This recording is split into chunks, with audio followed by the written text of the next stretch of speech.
Você sabia que atualmente existe cerca de 8.000 doenças, presta atenção, 8.000 doenças identificadas, sendo que 80% delas genéticas. Muitas dessas doenças, por sua baixa incidência, são consideradas raras.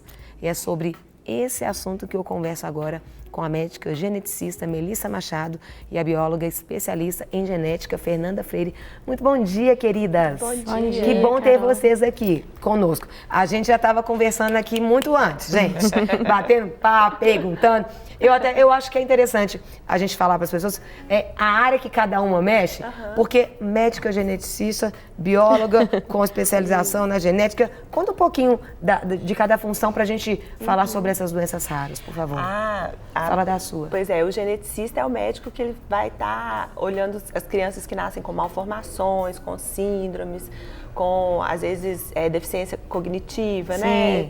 Pessoas que têm dificuldade de aprender, casais que têm perdas, abortamentos, ou que têm dificuldade para engravidar. Então, muita gente acha assim, médico geneticista vai ficar no balcão lá do laboratório. Não é. O povo vai achar assim, vai mexer com o bebê de proveta. Só isso, reprodução. não é o caso. Também. Mexe também, mas a gente não põe a mão na massa. Quem põe a mão na massa é É a o biólogo. Fernanda. Que interessante.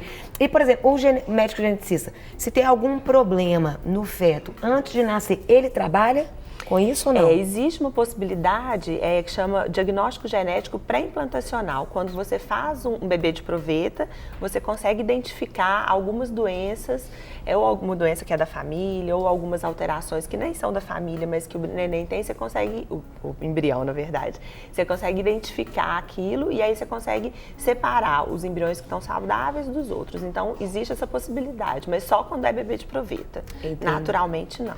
No ventre... Não, na verdade, no ventre você vai diagnosticar com ultrassom, ver alguma malformação, mas geralmente não tem o que se fazer, você tem que esperar nascer. Entendi. Conta pra gente, Fernanda, já a sua função.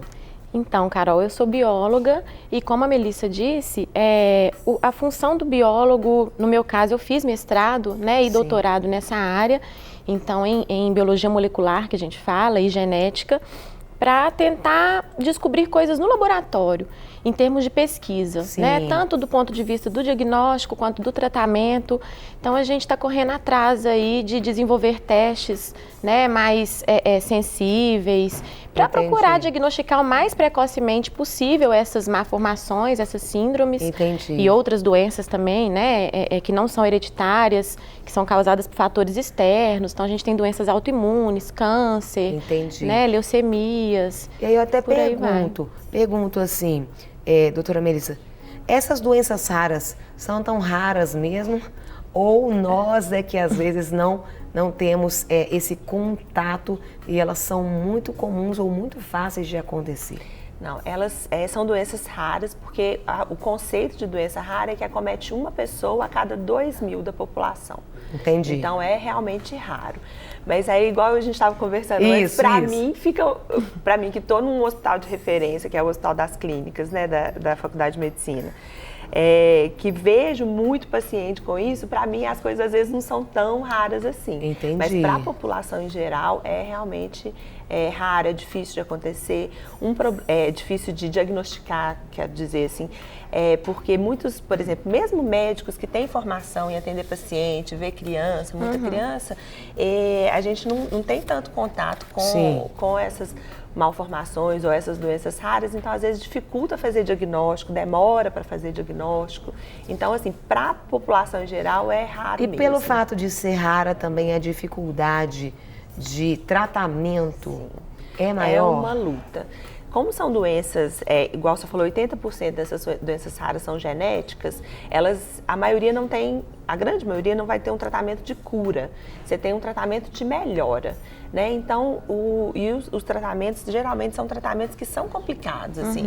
Ou, dependendo da doença, você tem que repor uma enzima, que às vezes são tantos fatores, né, que são envolvidos, que às vezes uma enzima faz tanta coisa. E até assim, por exemplo, o paciente que precisa, eu não tenho um tratamento de cura, mas você precisa estimular essa criança que está atrasada. Às vezes no SUS é difícil você conseguir até fisioterapia. terapia ocupacional, fonoaudiologia. Então é um tratamento penoso, as famílias sofrem bastante. Eu queria, vamos assistir, tem dois casos de duas doenças raras. A gente podia assistir e depois a gente comentar a respeito delas? Vamos lá. Mãos, pernas e braços com grande sensibilidade.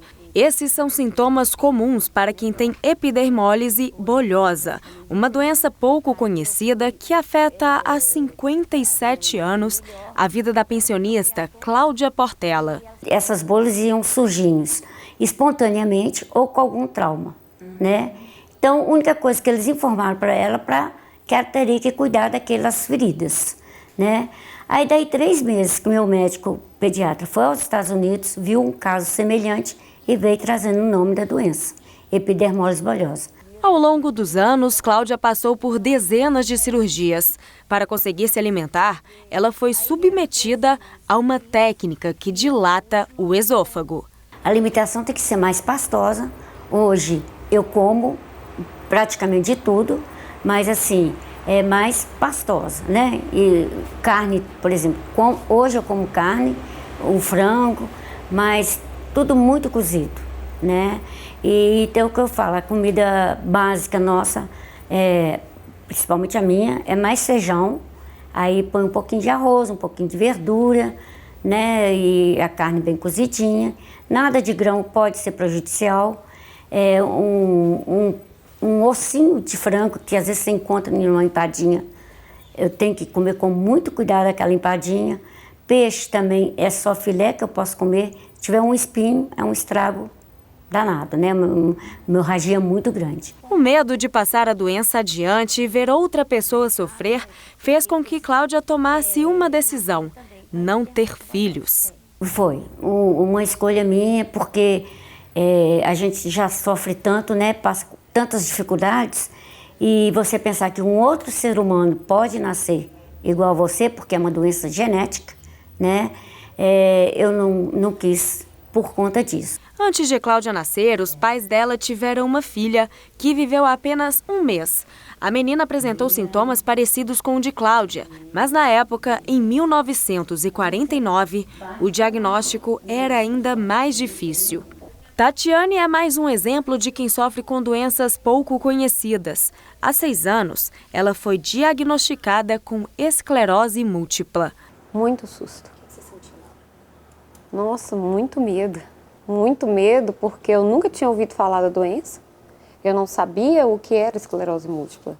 Eu achava que, não sei, que eu ia ficar velha mais rápido, alguma doença assim, do tipo. Mas até chegar ao diagnóstico, Tatiane passou por alguns médicos e demorou aproximadamente 6 meses para descobrir o problema. No início eu senti uma simples dor no pé, como se desse um choque quando eu pisava. Aí eu fui no ortopedista, o médico falou que poderia ser uma inflamação no tendão do pé e comecei a tomar medicação e não resolveu. Fui na angiologista, porque até aí a perna começou a ficar pesada. Além desse choque que eu sentia, começou a ficar pesada. Achei que fosse alguma variz, alguma coisa. Ela também achou que fosse. Fiz mapeamento de veia, fiz vários exames. E quando eu voltei para levar o resultado dos exames para ela, eu já estava com uma dormência nas pernas, já estava começando a ficar dormente. Aí ela falou assim, não, então eu vou te encaminhar para um neurologista. Aí no neurologista, quando eu cheguei no neurologista, eu já não conseguia, já ficava puxando muito da perna, parecia que minha perna pesava 1 tonelada. Eu tinha que andar escorada em alguém. Ainda sem certeza sobre o que ela realmente tinha, foi encaminhada para um especialista, mas só conseguiu marcar uma consulta depois de 2 meses. Enquanto isso, os sintomas foram só aumentando. Aí eu comecei a apavorar quando eu comecei a não enxergar direito. Comecei a enxergar tudo embaçado e com muita dificuldade de andar. Aí foi aí que eu fui para o hospital. Falei assim, agora eu não aguento mais. Aí eu fui para o hospital, aí já fiquei na cadeira de rodas. Aí foi lá que diagnosticou que realmente era esclerose múltipla. E lá eu já comecei a fazer o que eles chamam de pulsoterapia. Né? Atualmente, ela faz acompanhamento médico uma vez por mês, toma medicação e, dentro do possível, tem uma vida normal. Para tentar ajudar as pessoas que estão na mesma situação que ela, hoje coordena a Associação Mineira de Apoio a Portadores de Esclerose Múltipla. Eu acho que o que deveria acontecer era uma divulgação entre os médicos, um curso, não sei o que dizer, mas algo entre os médicos que pudessem falar assim, olha, se não for nada, pode ser esclerose múltipla.